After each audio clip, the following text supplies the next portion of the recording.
वालेकुम, सलाम, नमस्ते, सत श्री अकाल। उम्मीद करता हूँ फिट होंगे, बेहतरीन होंगे, अपनी लाइफ अच्छे से एंजॉय कर रहे होंगे। हम दोनों की तरह आज एक और वीडियो और उसका टाइटल है उसका टाइटल है जी लैंडेड इन इंडिया। एपिसोड 2 है जी। $250 fine and immigration process Pakistani on Indian tour. और ओरिजिनल वीडियो की लिंक जो है डिस्क्रिप्शन में मौजूद होगी। लाजमी इनको भी सपोर्ट करें और हमें भी सपोर्ट करें और लाइक कर दें वीडियो को। यार लाइक कर दिया करें, कुछ नहीं होता आपका, सिर्फ एक बटन ही दबाना होता है। वीडियो तो आप देख रहे हैं अभी, सिर्फ ऐसे क्लिक कर दें ऊपर से। और थोड़ी अगर सी मेहनत सब्सक्राइब और नहीं किया करें। तो सब्सक्राइब भी कर दें और बेल के आइकन पर क्लिक ज़रूर कीजिएगा। मेरा नाम है राणा मोहम्मद अली और मेरे साथ हैं Malik Saklani Iqbal. So guys, let's start. यहाँ पे जी ये मेरा सारा के सारा सामान पड़ा हुआ है। तीनों बैग जो है वो साइड पैनियर्स और पीछे वाला जो टॉप। फाइन टाइम आ गया कि हम बोर्डिंग करते हैं। Welcome to India.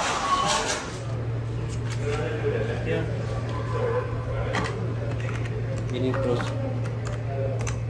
9,500 300 yes 200 plus 300 and then 50 rupees. अस्सलाम वालेकुम everyone and welcome back to the channel from UAE, जहाँ पे मैं अपना मिडिल ईस्ट का टूर ख़त्म करने के बाद इधर जब मैं पहुँचा था, और एक्चुअली मैं ओमान में था जब मुझे पता चला था कि मेरा इंडिया का वीज़ा जो है वो अप्रूव हो गया है। आप लोगों को पता है कि मैंने ऑलरेडी जो है 2020 में अप्लाई किया था, फिर मैंने 22 में अप्लाई किया था, लेकिन अनफॉर्चुनेटली दोनों बार जो है ना, फर्स्ट टाइम कोविड की वजह से और सेकंड टाइम जो है आई एम नॉट श्योर किस वजह से जो है वो वीज़ा जो है वो नहीं मिल सका था। लेकिन तीसरी बार जो है वो हमारे लिए बहुत लकी साबित हुई। आज हमारे पास वीज़ा है और हम जो है वो इंशाल्लाह जो है दुबई से फ़्लाइट लेंगे और पहुँचेंगे केरला में कोची के लिए।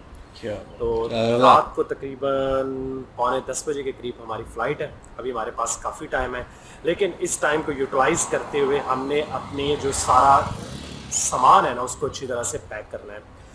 बाइक जो है मेरी ऑलरेडी दुबई से शिप हो चुकी है, आपने पिछले ब्लॉग में वो देख लिया होगा, लेकिन उसके ऊपर जितना लगेज था वो सारा का सारा मेरे पास है। मेरी कोशिश थी कि मैं वो भी साथ भेज दूँ, लेकिन जो शिपिंग कंपनी थी वो कह रहे थे कि हो सकता है कि आपको कस्टम की वजह से कोई इश्यूज़ आए, उसमें जो है वो डिले आ सकता है बाइक को वहाँ से क्लियर करवाने में। इसलिए बेहतर ये है कि सिर्फ़ और सिर्फ बाइक भेजें, बाकी सारा सामान जो है वो अपने पास रखें। तो वो मेरे पास है, अभी मैं आप लोगों को दिखाता हूँ उसके साथ हम कर क्या रहे हैं। यहाँ पे जी ये मेरा सारा का सारा सामान पड़ा हुआ है। तीनों बैग जो है वो साइड पैनियर्स और पीछे वाला जो टॉप के ऊपर जो बैग है, और साथ में ये एक डब्बा है, इसके अंदर वो चीज़ें रख दी हैं जो मैं साथ लेके नहीं जा रहा। उसमें मेरा जो है वो कैंपिंग गियर है जो मैं इंडिया में साथ नहीं लेके जा रहा। इसके अंदर जो है ये हमारा जो है वो हेलमेट है, क्योंकि हेलमेट जो है वो कहते हैं कि हैंड कैरी में आपको लेके जाने की इजाज़त अक्सर नहीं मिलती, इसलिए मैंने कहा उसको पैक करते हैं किसी एक डब्बे में। ये हमने कार्टन्स वगैरह जो है वो इधर 2-3 ला के रखे हुए हैं। यहाँ पे हैं मेरे ग्राई या आप हमसाए भी कह सकते हैं, उधर ननकाना साहब से इनाम है, और ये इनकी गाड़ी खड़ी है जिसके अंदर हम सामान अभी जो है वो थोड़ा सा सेट कर लें, किस तरह उसको जो है वो बैग को ज़रा तमीज़ से कुछ ना कुछ हो जाए कि ये ना हो कि हम जब एयरपोर्ट पे पहुंचे तो वो हमारा सारा सामान जो है वो खुला दें। तो उसको उस हिसाब से हम सेट कर रहे हैं। वो तो करना बनता है।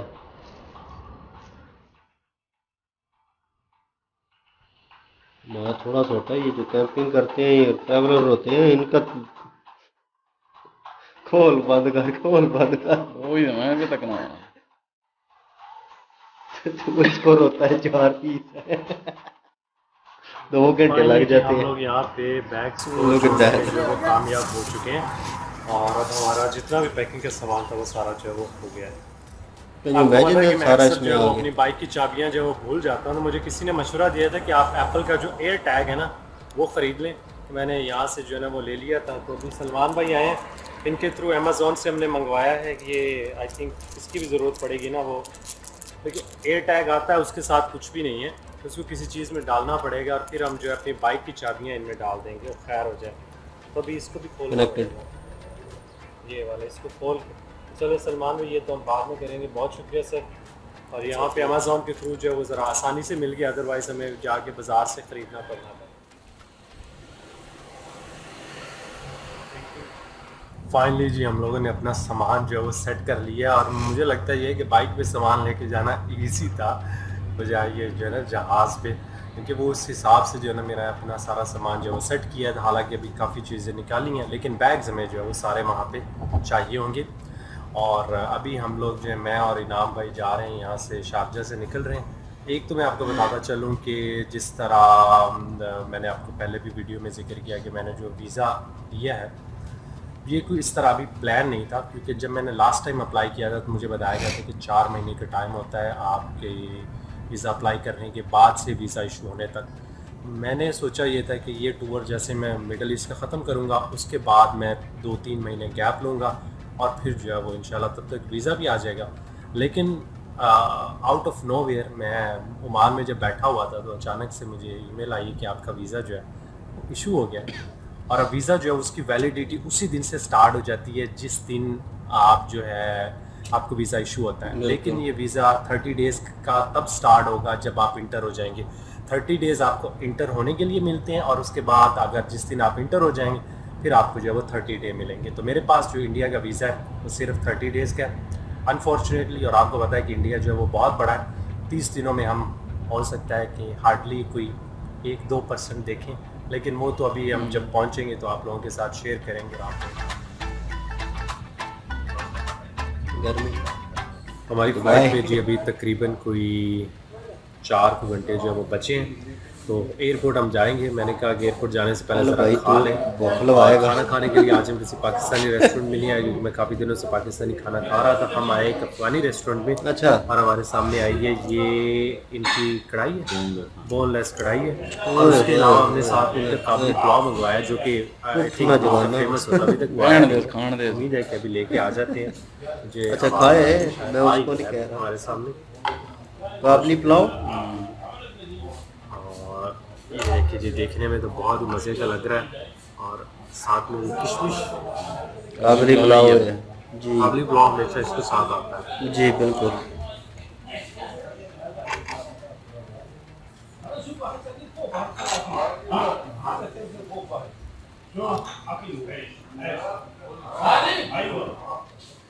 मैं भी आया हूँ जो एस लग्जरी इमिग्रेशन के ऑफिस में। मेरे साथ हैं लवदीप पाजी, जिनसे स्पेशली आपको मैं मिलवाना चाहता हूँ। साथ में इनकी वाइफ हैं शरीन, और यहाँ पे खड़े हैं सैयद साहब।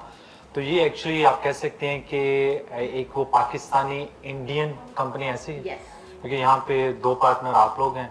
एक यहाँ पे, एक एक्चुअली पाकिस्तान में इस्लामाबाद में ऑफिस है। हाँ, शाहरुख साहब, तो वो वहाँ पे हैं। तो थोड़ा सा बता दें आप लोग, मतलब पाकिस्तान में भी हैं, इंडिया में कहाँ कहाँ पे हैं? हाँ जी जी, वी आर लॉयर्स। हम लॉयर है, वकील है, इमिग्रेशन लॉ हम प्रैक्टिस करते हैं। हमारा कनाडा में भी ऑफिस है, हमारा दुबई में भी ऑफिस है। In Pakistan we have an office in Islamabad, Karachi में हम खोल रहे हैं ऑफिस। इंडिया में we have agents and satellite offices. हम basically we are into Canadian immigration and citizenship by investment, जो सेकंड पासपोर्ट जिसको कहते हैं।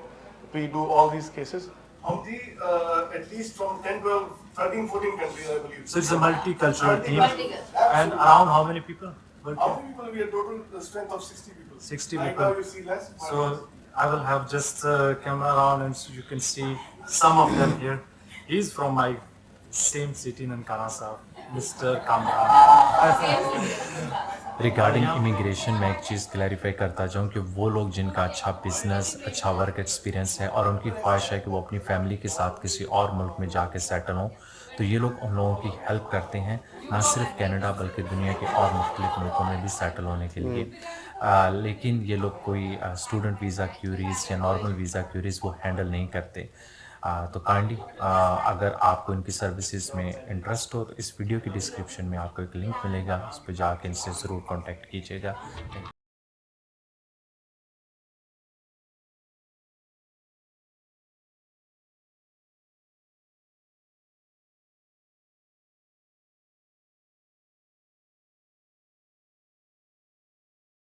फाइनली एयरपोर्ट पे पहुंच चुके हैं। इनाम साहब कैमरे के पीछे हैं। कैमरा मैं जो है ना इनसे मोबाइल अपना ले लेता हूं और इनको जो है वो शुक्रिया बोलते हैं। बहुत शुक्रिया सर, खैरियत से जाएं। और क्योंकि हमारा जो है वो आगे अभी लंबा सफ़र होगा और साथ साथ जो है यहाँ पे कैमरे की इजाज़त नहीं है, इसलिए हम जो है ना अगली फुटेज है वो मोबाइल से बनाएंगे।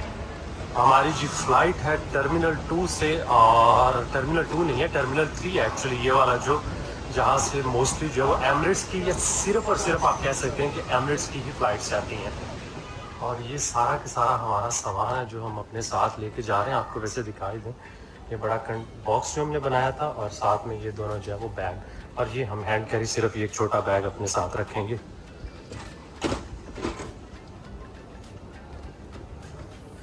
यहाँ से इसको करवा लेते हैं रैप, ताकि हमारा सामान जो है वो सेफ एंड साउंड जो है वो पहुंच जाए।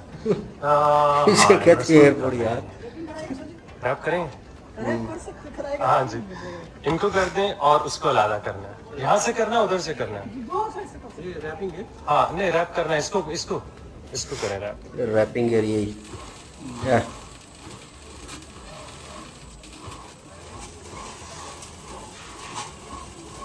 रैप जी हो गया है, और देखें 2 पीस जो हमारे बन गए। और उन्होंने हमसे यहाँ पे एक्चुअली ये एमिरेट्स की सर्विस है, उन्होंने 40 दिरहम लिए, जो कि ऑलमोस्ट कह सकते हैं आप $11 बन जाते हैं, विच इज़ क्वाइट एक्सपेंसिव अगर आप कंपेयर करें आप इसको बाकी काफ़ी जगहों से। तो एक साइड पे जी यहाँ पे इनके सेल्फ चेक इन काउंटर्स हैं, जो कि काफ़ी लोग जो है वो यूज़ कर रहे हैं, सिर्फ अपना सामान जो है वहाँ पे रख रहे हैं, जिन्होंने स्पेशली ऑनलाइन चेक इन कर लिया। और दूसरी साइड पे इनके कुछ लोग भी खड़े हैं जो कि असिस्ट कर रहे हैं चेक इन करने के लिए। तो कुछ एरियाज उन्होंने बताया, हमने जाना है जी एरिया नंबर 4 में। चेक इन हमारा हो चुका है, सामान हमने दे लिया, और यहाँ पे 9:45 पे जो कोची की फ्लाइट है वो B18 से जा रही है। बाकी चेक इन की बड़ी हमारी स्टोरी रही है, वो मैं आप लोगों के साथ शेयर करता हूँ। पर यहाँ से हमें जो है वो किस तरह अभी B18 तक जाना है वो ढूंढना है। यहाँ से वैसे तो जो है वो ट्रेन चल रही है, लेकिन ये सिर्फ एक ही तरफ लेके जा रही है।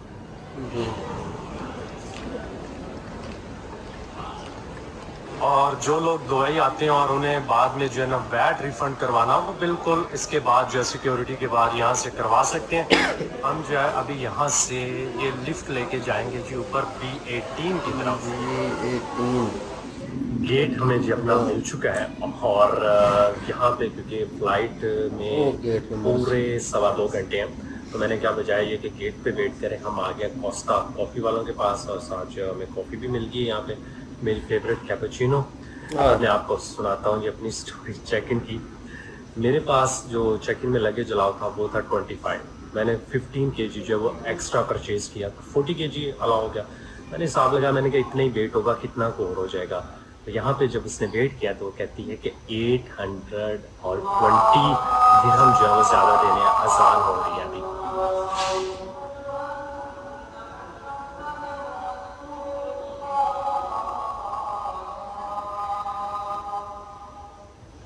अजान हो गई है जी यहाँ पे, और मैं आपको बताता चलूँ कि 53 kg हमारा यहाँ पे जब उसने वेट किया था निकला है, और मैं बड़े आराम से कह रहा था शायद 40 से भी कम हो जाएगा। तो 40 तो हमने बुक किया था, जो ऊपर का 13 kg था उसके उसने डाल लिया जी 820 दिरहम, क्योंकि ऑलमोस्ट $240 के आसपास बन जाते, क्योंकि जब आप ऑनलाइन करते तो सस्ता पड़ता है। लेकिन खैर क्या कर सकते हैं, गलती हमारी है, मुझे खुद आइडिया हो जाना चाहिए था। अभी मेरे जहन में वो चीज़ें आ रही, क्योंकि टूल्स वगैरह जो थे वो 10-10 kg तो उनका वेट है, फिर मेरे राइडिंग बूट्स हैं, हेलमेट है, जैकेट्स हैं, प्रोटेक्शन गियर है, तो बहुत सारी ऐसी चीज़ें हैं जो मैं शायद वो हिसाब ही नहीं मैंने उससे उनका लगाया था। क्योंकि घर से जब मैं निकलता हूँ तो मेरे पास होता है, मैं उससे जो है वेट वगैरह कर लेता हूँ। यहाँ पे मेरे पास था नहीं, मैंने सिर्फ अपना एक तुक्का ही लगाया, लेकिन वो हमारा कामयाब नहीं हुआ, बड़ा हमें महंगा पड़ा। अभी कुछ नहीं हो सकता, आराम सुकून से कॉफ़ी पीते हैं, वो हमारे पास है, और दुआ करते हैं कि हमारा अगला सफ़र जो है वो अच्छा गुजरे।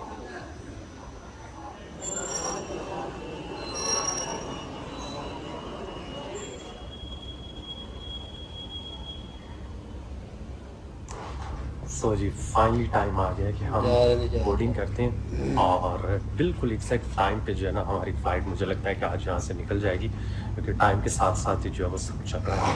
तो देखते हैं किस तरह का हमारा अगला सफ़र रहता है। वाली जा रहे हो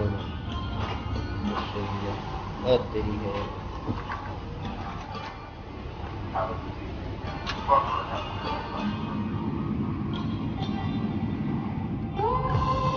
मुझे तो अपनी कंट्री छोड़ना तो जहाज उसका बड़ा अजीब लगा, वो प्रूफ देखना वो करता है।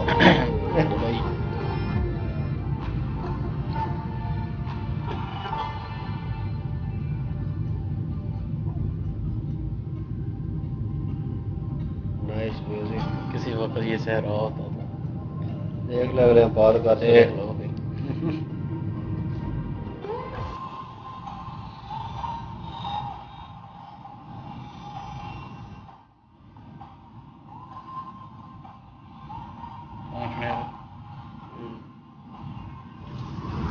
चले फ्लाइट हो गई है लैंड और लेट्स सी कि अब हमारा जो अगला इमिग्रेशन वाला होगा प्रोसेस वो किस तरह चलता है। और ये है जी कोची का एयरपोर्ट, काफ़ी बड़ा एयरपोर्ट है और यहाँ पे एक्चुअली हमें जब एक फॉर्म फिल करना था फॉरेनर्स के लिए, छोटा सा फॉर्म, तो आप कह सकते हैं कि एक कार्ड टाइप है जिसके ऊपर इंफॉर्मेशन वगैरह जो है वो फिल करनी है, वो मैंने फिल कर लिया है। उसके ऊपर डाल दिया। ये भाई साहब का जो बैग खुल गया है और हम जो है ना लग नहीं क्यों नहीं आज है।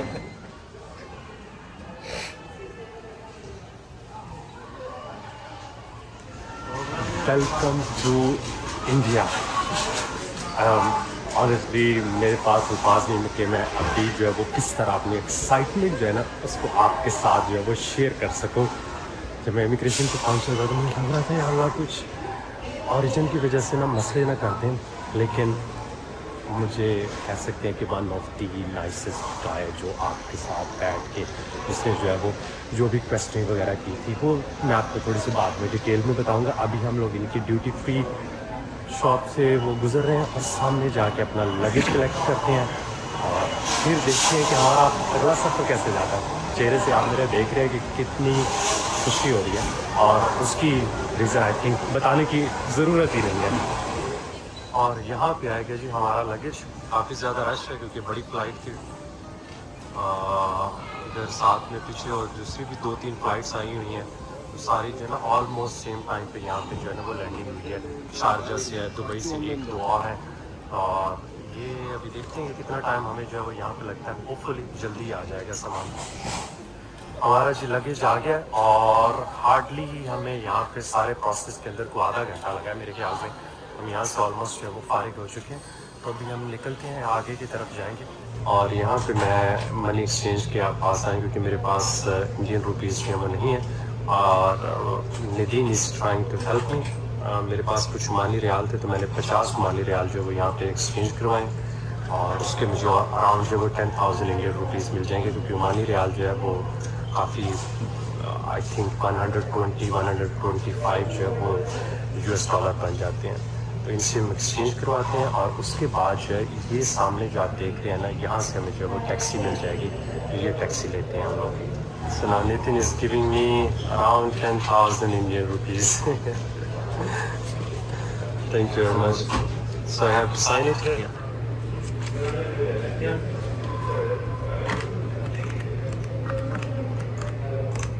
$9,500. 300. Yes. 200 plus 300. And those And then 50 rupees. 9,850 rupees. Thank you very much. Yes, sir. Appreciate it. So, आप लेते हैं जी यहाँ से टैक्सी और ये गांधी जी के पिक्चर वाले जो नोट इंडियन रुपीज़ हैं ये एक्चुअली मैंने फ़र्स्ट टाइम देखे हैं और इससे पहले मैंने कभी देखे भी नहीं हैं इंडियन रुपीज़ क्योंकि यहाँ पे आए नहीं हूँ और ना ही कभी किसी इंडियन दोस्त से मैंने जो है ना वो लेके उनको चेक किया है। ये हमारे पास 500 वाले हैं। अभी यहाँ पे हो सकता है हमें 5-7 मिनट लग जाए। रश थोड़ा सा यहाँ पे कम हो चुका है। करेंसी मैंने भी नहीं चेक हम लोग की, आई नहीं है नोट। कराने के बाद जा रहे हैं एयरपोर्ट से बाहर।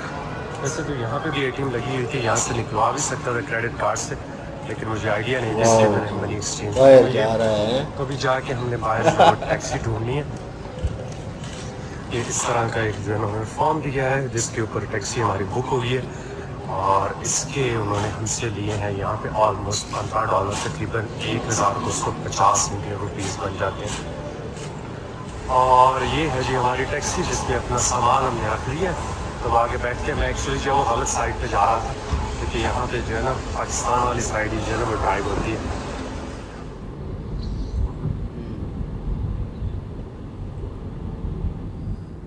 टैक्सी में जी मेरे साथ हैं बशीर भाई और हम लोग अभी ऑलमोस्ट 30 किलोमीटर की हमारी राइड बनेगी ना। इनको थोड़ी थोड़ी हिंदी आती है, इंग्लिश जो है वो भी गुजारा कर लेते हैं। तो यहाँ पे रात की वजह से जो है ना कुछ बाहर ज़्यादा कुछ नजर नहीं आ रहा, लेकिन जितना हमारा Nice. प्रोसेस था एयरपोर्ट इमिग्रेशन से लेके और आगे टैक्सी तक का बड़ा स्मूथ रहा। मतलब आप कह सकते हैं क्वाइट इम्प्रेसिव के कुछ जगहों पे आप जाते हैं ना तो आपको समझ नहीं लगती कि आपको टैक्सी कैसे लेनी है, ये वो सारी चीज़ें तो बिल्कुल एक के बाद एक जो है ना वो स्टेप वाइज सारी चीज़ें थी। काफ़ी अच्छा लगा। मतलब 3 बजे हम शायद लैंड हुए और 4 बजे जो है ना हमें टैक्सी में बैठ के जो है ना वो जा रहे हैं। तो हो सकता है कि और आधे घंटे तक हम जो है होटल भी पहुंच जाएंगे। सिर्फ एक मसला हुआ था, मैंने वहाँ पे जो यूएई में था तो एक होटल बुक किया था, उस होटल ने मुझे बाद में मैसेज भेज दिया कि भाई हम तो फुल हैं।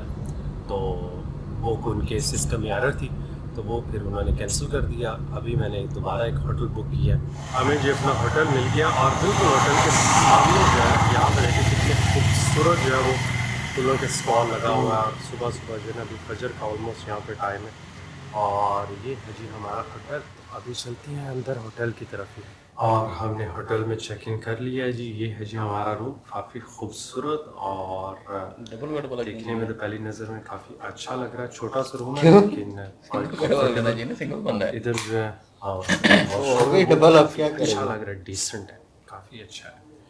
मतलब जिस तरह की तस्वीरें थी ना उसी तरह का निकला है, क्योंकि कुछ जगहों पे उन्होंने होटल्स की इतनी प्रोफेशनल तस्वीरें खींची होती हैं कि जब आप वहाँ पे आते हैं तो वो उस तरह के लगते नहीं हैं जितनी अच्छी तस्वीरें होती हैं। लेकिन क्वाइट इम्प्रेसिव, बहुत अच्छा होटल है और इसके मैंने पे किए पर नाइट $35। मुझे नहीं पता कि यहाँ पे इंडिया में प्राइसेस जो हैं किस तरह की, अगले आने वाले दिनों में हम ट्रैवल करेंगे तो हमें पता चलेगा।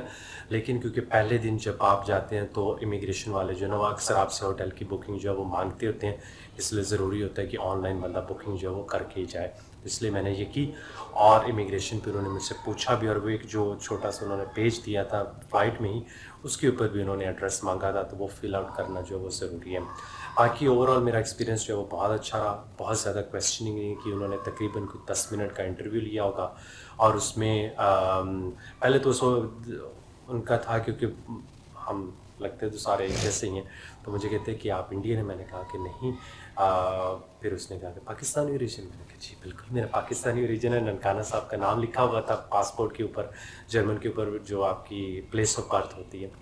तो उसके बाद उसने जो है ना छोटे मोटे से सवाल पूछे, टिनरी का पूछा कि आप कहाँ जा रहे हैं, तो मैंने बताया कि मैं यहाँ से लेके आके जो है वो दिल्ली की तरफ से वो बाइक राइड करके जा रहा हूँ। और उसने कुछ ख़ास नहीं पूछा, होटल का पूछा था और दैट्स इट। मेरे ख्याल में और कोई इस तरह के क्वेश्चन थे नहीं, बड़े नॉर्मल से क्वेश्चन। बाकी अगर कोई इस तरह के डिफ़िकल्ट से होते या कुछ इस तरह की चीज़ें पूछी होती तो फिर तो बंदे की इतना जेहन में रहती हैं। बाकी ओवरऑल बाद में उसने ये कहा कि वेलकम टू इंडिया, और हम भी आप लोगों को कोशिश करेंगे कि इंडिया को जितने अच्छे तरीके से मैं कवर करके दिखा सकता हूँ ज़रूर दिखाऊँगा। अभी मैं बहुत थका हूँ, ऑलमोस्ट हमारी जो है ना वो रात सारी गुजर गई ट्रैवल में ही।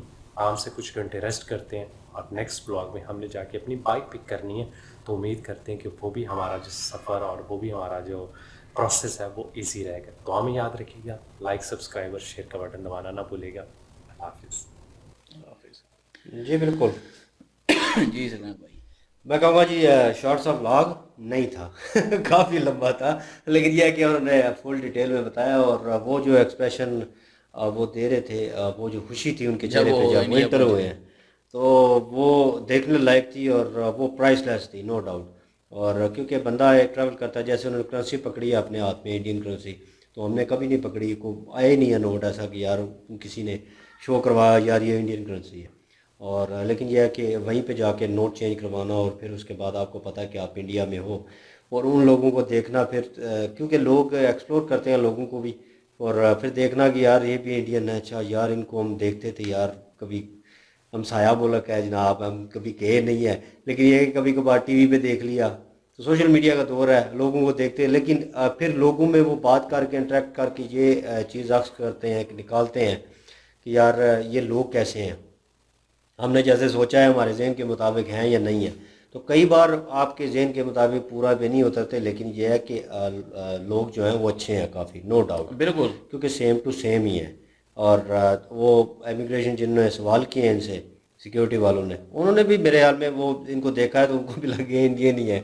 तो उसके बाद उन्होंने जब वो उन्होंने बताया है कि ननकाना साहब पाकिस्तान से हो, तो फिर उसके बाद उन्होंने कुछ सवाल जवाब किए हैं, वो ज़रूरी होते हैं, और जो पेपर वर्क करते हैं वो भी ज़रूरी है। इट डज़ंट मीन कि आपके ऊपर शक किया जा रहा है या आपको, और वो क्रिटिसाइज़ किया जा रहा है, वो नहीं है। लेकिन यह है कि वो प्रोसेस ज़रूरी होता है कि एक बंदा आपके मुल्क में आ रहा है, वो क्या करने आ रहा है, क्यों आ रहा है, कहाँ पे ट्रैवल किया है, तो वो हिस्ट्री होनी ज़रूरी है ताकि आने वाले वक्त में कोई प्रॉब्लम होती है तो उसको सॉल्व आउट किया जा सके, उसको आप आराम से देख सकें उस चीज़ को। बिल्कुल। बाकी इन्होंने ब्लॉग अच्छा क्रिएट किया, और बाइक वाला बीच में अगर आ जाता आपको 10-15 मिनट का तो वो अगला आएगा। वो अगला व्लॉग होगा। लेकिन यह है कि वो इंटरेस्टिंग होना था क्योंकि उन्होंने बाइक पिक करनी है। और एक छोटी सी बात कि हम ये 4-5 इक्विपमेंट है जी, चीज़ें हैं हमारे पास, वो हम उसको क्लोज़ करते हैं तो कहीं ट्रैवल करना हो, दूसरे घर में जाना हो, एक गांव में ही है लेकिन यह कि दूसरी जगह पर ट्रैवल करना हो तो वो हमारे लिए प्रॉब्लम बन जाती है। क्या 15 मिनट लगते हैं उठा के दूसरी साइड पे लेके जाना, लेकिन उसको जब लगाना होता है तो उसमें 2 घंटे लग जाते हैं क्योंकि छोटी छोटी चीज़ें हैं, माइनर चीज़ें, इसको ही ले लें आप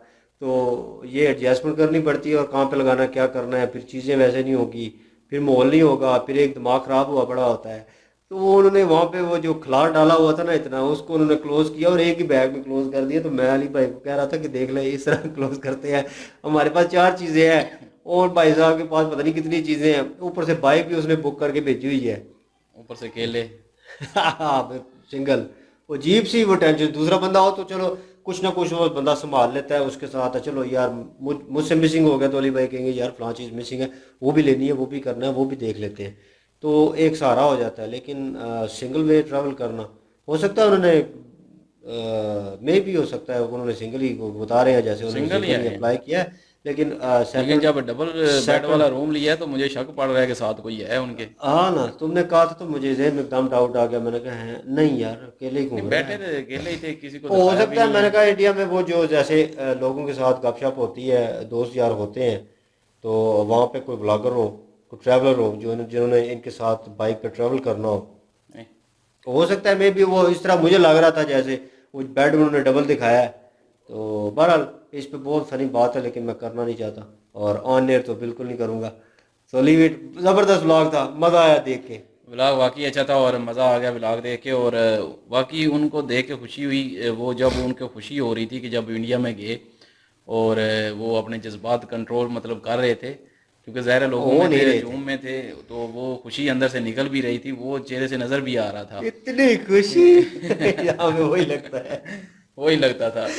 और बाकी ये है कि ओवरऑल अभी उन्होंने इंडिया नहीं मतलब घूमे, अभी तो ये शुरुआत है उनकी। और वो सिर्फ कोची का एयरपोर्ट जो है वो हाँ, देखा, लैंडेड वो हुआ भी है। खूबसूरत था।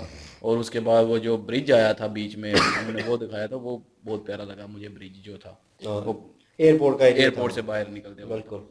ये है कि ओवरऑल व्लॉग अच्छा था, मज़ा आया। और कभी हम भी जाएंगे इसी तरह खुश होंगे और आप लोगों को बताएंगे और ऐसे ही व्लॉग बनाते हुए जाएंगे।